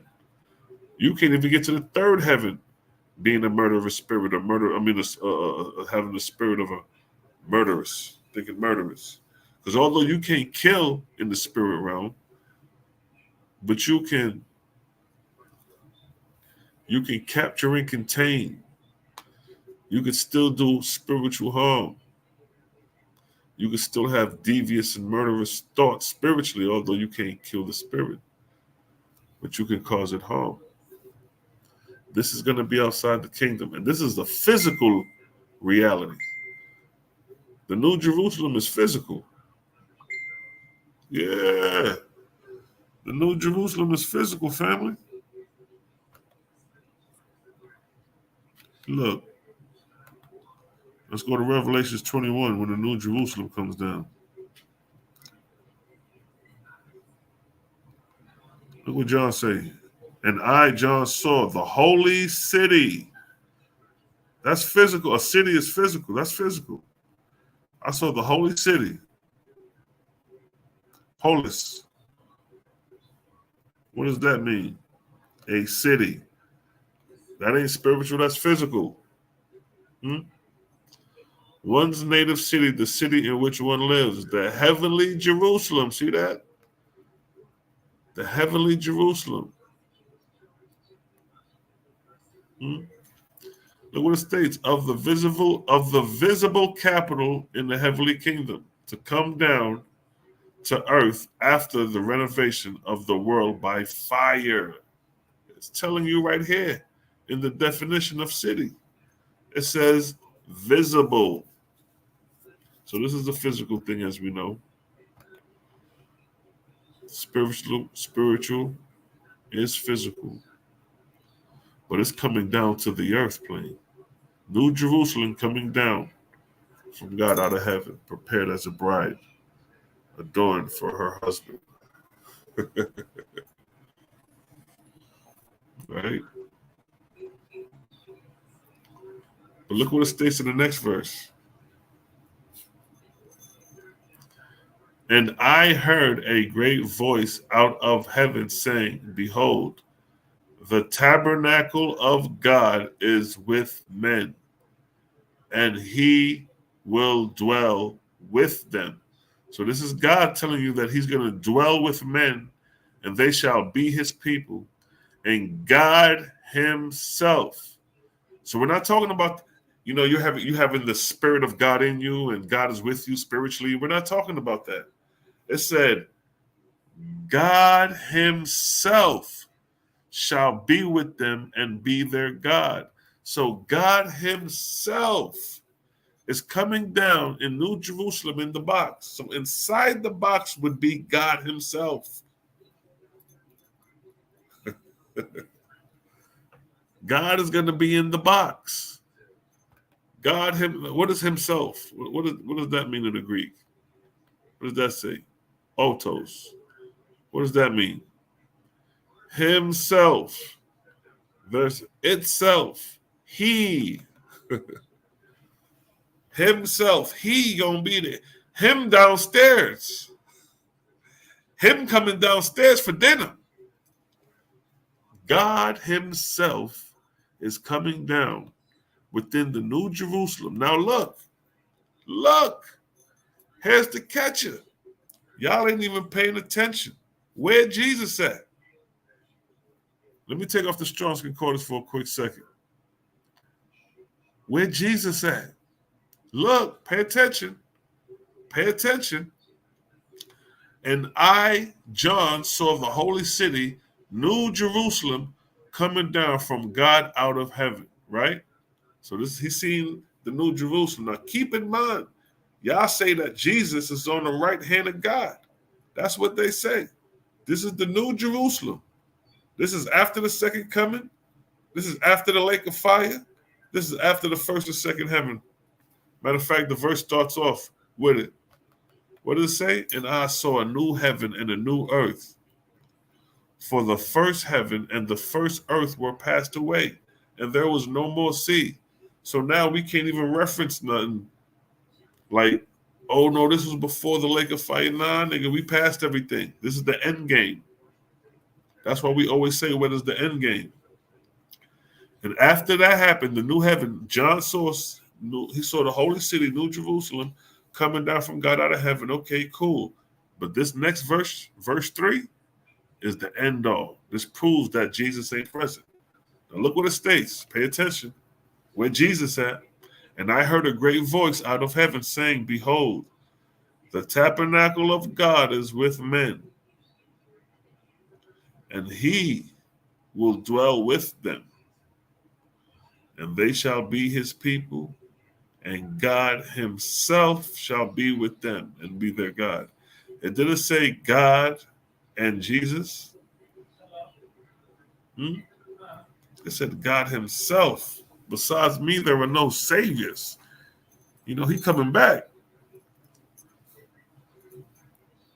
But nonetheless, the point here is that God himself is going to be in the kingdom. He's going to be in the kingdom while whoremongers is going to be outside the kingdom. This is what the book say. Look what it say. And God shall wipe away all the tears from their eyes, and there shall be no more death, neither sorrow. Now look. No more death. So that means these whoremongers, if there's no more death, these are eternal whoremongers that's going to be surrounding the kingdoms. These are eternal murderers, eternal dogs, eternal adulterers and sorcerers, because there is no more death at this point. So these whoremongers that you see, these male prostitutes, is going to be here forever, according to the Bible. Look what it states. You think I'm making this up? And there shall be no more death, no more sorrow, no more crying. Neither shall there be any more pain. Uh-oh. Ain't no more pain for the whoremonger? Straight pleasure? Come on, family. This is what they're saying. It says the former things are passed away. If the former things are passed away, why is there still whoremongers here? Whoremongers is from the former things. Sorcerers are from the former things. Murderers are from the former things. And adulterers are from the former things. But it states here, for the former things shall be passed away. No, they're not. They're gonna be right outside the kingdom. No more death. Now look. And he that sat upon the throne, there you go. He that sat upon the throne said, behold, I make all things new. And he said unto me, write, for these words are true and faithful. Now look, it said he that sat upon the throne. Who sat upon the throne? Remember, God himself is in the kingdom. He, God that sat upon the throne said, behold, I make all things new. And he said unto me, write, for these words are true and faithful. Who's writing? Is this Jesus sitting on the throne, or is it God? And then he said unto me, it's done. It's done. We got everything in play. I'm the Alpha, the Omega, the beginning, the end, and I will give unto him that is thirsty of the fountain of water of life freely. I nigga, we good. And he that overcomes shall inherit all things, and I will be his God, and he shall be my son. See that? Even in the Bible, talking about God got sons. So when we say God's son, y'all talking about, yeah, we crazy. Or they said this God, son of Jehovah. They talking about, y'all know what we talking about. Now look, but the fearful and unbelieving and the abominable and murderers and whoremongers and sorcerers and adulterers and all liars shall have their part in the lake which burneth with fire and brimstone, which is the second death. See that? Now look. Let's see what whoremonger mean in that verse. Let's see if it's the same thing. Let's see if whoremonger here mean male prostitute. Pornos. What does it say? Male prostitute. So male prostitutes gonna have they're gonna be burnt in the lake of fire, which is the second death. Let me unstrong that.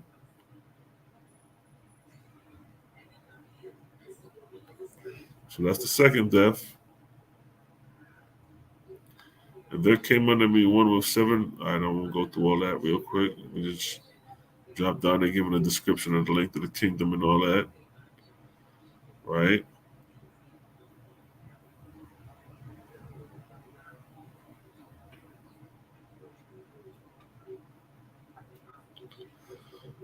Skip down.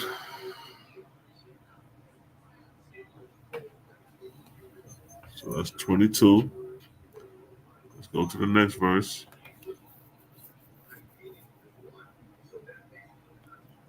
Well, that's the last chapter of the Bible, the river and the tree of life. And he showed me a pure river, water of life, clear as crystal, proceeding out of the throne of God and of the Lamb. Okay, there go Jesus there. There go Jesus. Now he's next to him. In the New Jerusalem. In the midst of the street of it, and on either side of the river was there the tree of life. So all this is inside the box. The river, you got a river, the tree of life, the Lamb, Jesus.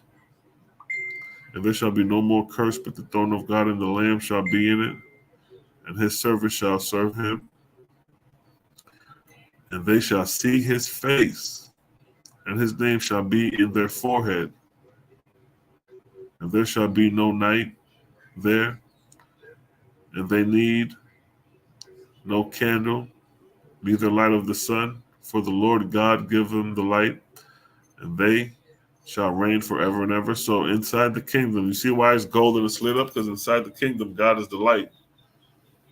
Although the sun is still out there, but you're not going to need that sunlight because you're going to, the light of God is going to light up the kingdom inside the box. Oh, man. Scroll down.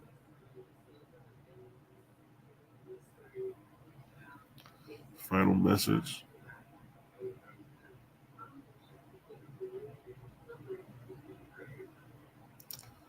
Then that's what it says right here. For without our dogs, blessed are they that do his commandment, that they may have right to the tree of life, and may enter through the gates into the city. For without our dogs, sorcerers, whoremongers, murderers, adulterers, and whosoever loveth to make a lie. And I, Jesus, have sent my angel to testify unto you these things in the churches, that there will be whoremongers outside the kingdom. I am the root and offspring of David, and the bright and morning star Lucifer. And the Spirit and the bride say, Come, and let him that heareth say, Come, and let him that is athirst come, and whosoever will, let him take the water of life freely. So that's the end game. And then the book ends. That's it. The very last verse of the Bible is, The grace of our Lord Jesus Christ be with you all. That sounds like a nigga just added that shit in there. That's the end game, yo. This is the end game. This is the New Jerusalem. The bots. Why you gonna be stuck there? We out here with it. We out here with it.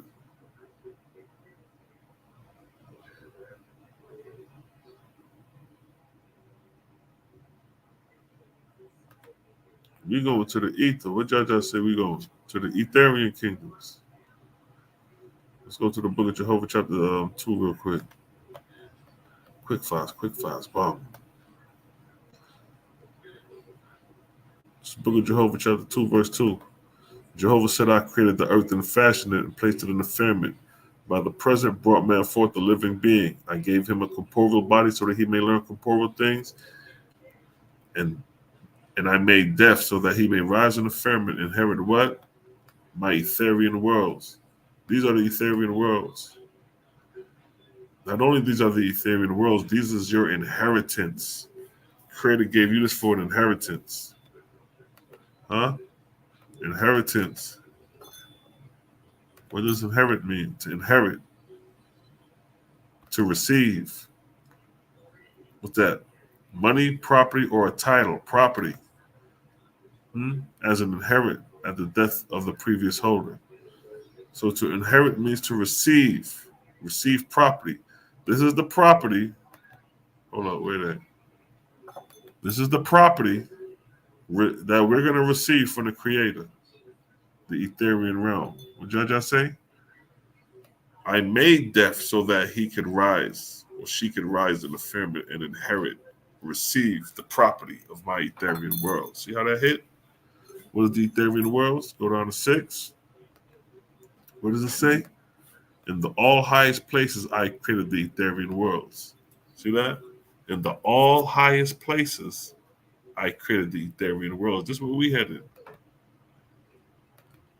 And what did we say? I made them similar, and I made them of all shapes and sizes similar to my corporeal worlds.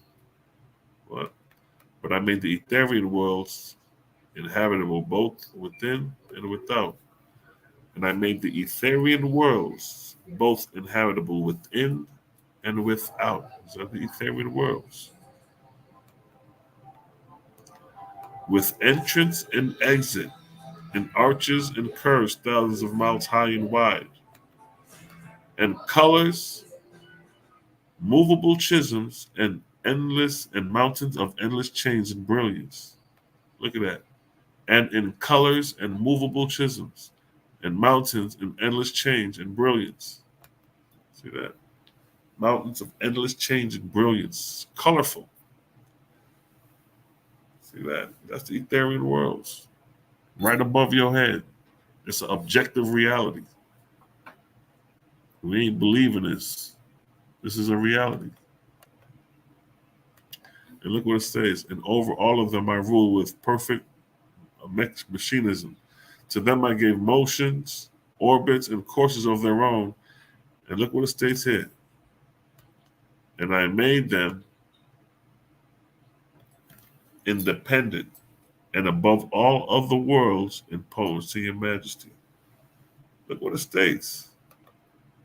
and above all other worlds in potency and majesty. That's the Etherian world. Above all of the worlds. Above this shit right here. That's what you're dealing with in the Bible. Stuck on the earth plane, surrounded with these people. While the Owaspia is saying that above all other worlds in potency and majesty. So that means above your New Jerusalem, it means above your earth plane. That's what we had with it.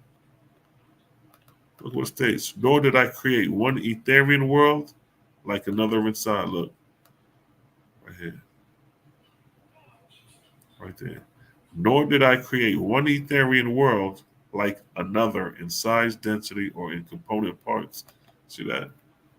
Nor did I create one Etherian world. Similar. All these is different. So every star, every galaxy you go to is different from the last. So you're constantly learning and engaging new things that's different from the previous. It's not like you're going to be out here getting bored. It ain't like you go and visiting these stars and it's the same old thing over and over again. No. You got the Etherian angels in the Owaspia that describe when they seen the earth and came to the earth, they was shocked. Like, that's a world? That small little gem is a world? Yeah. Showing you how everything is anew. Everything is anew. What did I just say? Nor did I create one Etherian world like another in size, density, or component parts. But what? Everyone differing from another, and with the glory matchless, each in its own way. And that's the Etherian world. That's where we headed. That's the end game for us. And to show the end game, let's go to the Book of Jehovah, chapter 7. So we just described Etheria. Now we're going to describe our ascension into Etheria. Right here. Right here. That's how we getting up there. And at the termination of the dominion of my God and his lords, they shall in these my bound heavens gather together all those angels who have been prepared in wisdom and strength for resurrection to where? My Etherian kingdoms. So there's going to be angels that's going to descend down to the earth to receive the angels that are ready to graduate from the earth plane and go into the Etherian realm. That's where we headed. While you niggas is following a false god that's going to be stuck in a box, we're graduating. We up and out of here. Everything is elevation. Where do you go to school at and it stays in the same grade? You got the first grade to the 12th, and from the 12th you graduate, and you start from the fourth year college to the first year college to the fourth year college, and however long the degree lasts for the college you in. The study. You can be in it for 10 years, 7 years, and then you graduate and continue to move forward. You don't stagnate. You don't stagnate here. This is high school. You don't stay in high school forever. New Jerusalem is one grade, one high school, one box. While we're going to be circulating throughout the cosmos, you niggas are going to be stuck in a box. So this is what the Owaspia is saying, that we ascend.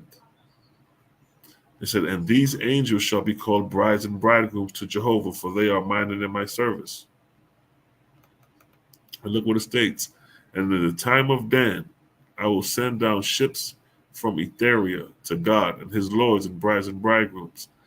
By my Etherian gods and goddesses, these ships shall descend to these heavens to receive God, his lords, and the brides and bridegrooms, and carry them up to what? The exalted regions I have prepared for them. See that? Hold on. Look at that. The exalted regions I have prepared for them. You remember earlier when I read that death I made so man can inherit the Etherian world? What does inherit mean? To receive property? To receive the property of the Etherian world? What does it state right here? The exalted regions I have what? Prepared for him, for them. Exalted. Exalted. What does exalted mean? Of a person or their rank or status, placed at a high or powerful level. What did Jaja say? To the exalted regions I have prepared for them. These are an example of the exalted regions. endless. These are the Ethereal worlds existing outside the earth and its atmosphere. You niggas gonna be stuck in the earth and its atmosphere. Or we gonna be close to the family like this here. Moving in that chariot. Moving in that big boy Bentley chariot. Coursing the cosmos. Yo, let's stop right here and see what's going on over here, Bong. Doing the will of the creator wherever we go. So that's easy, man. That's how that go. Give me a vortex in the chat, family, if y'all getting this understanding of vortex in the chat. If y'all getting this understanding of light right here. Showing you the difference between ascending and stagnating on the lower plane. Showing you the difference from the biblical end game compared to the Owaspi's end game. Which one you want to follow? You want to be in that New Jerusalem, surrounded with homemongers, or you want to rise to the Ethereal plane, existing outside the earth and its atmosphere?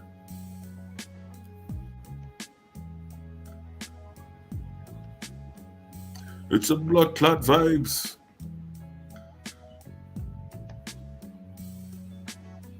You know what I mean?